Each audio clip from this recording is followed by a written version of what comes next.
సంగారెడ్డి జిల్లా జిన్నారం మండల కేంద్రంలో రైతు వేదికలో ఏర్పాటు చేసిన సమావేశంలో మండల పరిధిలోని వివిధ గ్రామాలకు చెందిన 117 మంది కళ్యాణ లక్ష్మి షాదీ ముబారక్ లబ్ధిదారులకు మంజూరైన 1,17 లక్షల రూపాయల విలువైన చెక్కులను పటాన్చెరు శాసనసభ్యులు గూడెం మైపాల్ రెడ్డి పంపిణీ చేశారు.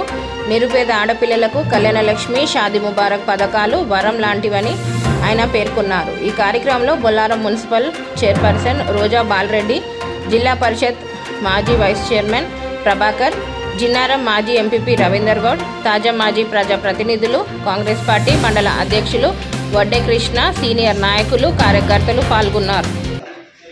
ఈ కార్యక్రమంలో పాల్గొన్న ప్రతి ఒక్కరికి, అలాగే చెక్స్ తీసుకోవడానికి వచ్చిన బెనిఫిషియర్స్ అందరికీ, పత్రికా సోదరులకు పేరు పేరున నేను ధన్యవాదాలు తెలియజేస్తూ, ప్రభుత్వ పరంగా 1,116 రూపాయల చెక్కును అమ్మాయిని పెళ్లి చేసిన తల్లిదండ్రులకు అందించడం జరుగుతూ ఉన్నది.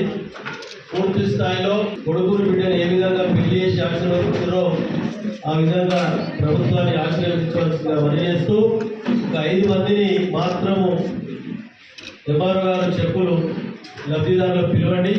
వాళ్ళకి ఇచ్చిన గుమ్మడాలు వచ్చిన వేరే ప్రోగ్రామ్స్ ఉన్నాయి కాబట్టి దయచేసి వారు రెవెన్యూ డిపార్ట్మెంట్ వారు మీ అందరికీ ప్రతి ఒక్కరికి చెక్స్ ఇచ్చి పంపిస్తాము. మీరందరూ ప్రశాంత వాతావరణంలో తీసుకొని వెళ్ళాలని చెప్పి మీ అందరికీ పనిచేస్తూ మీ అందరికీ ధన్యవాదాలు.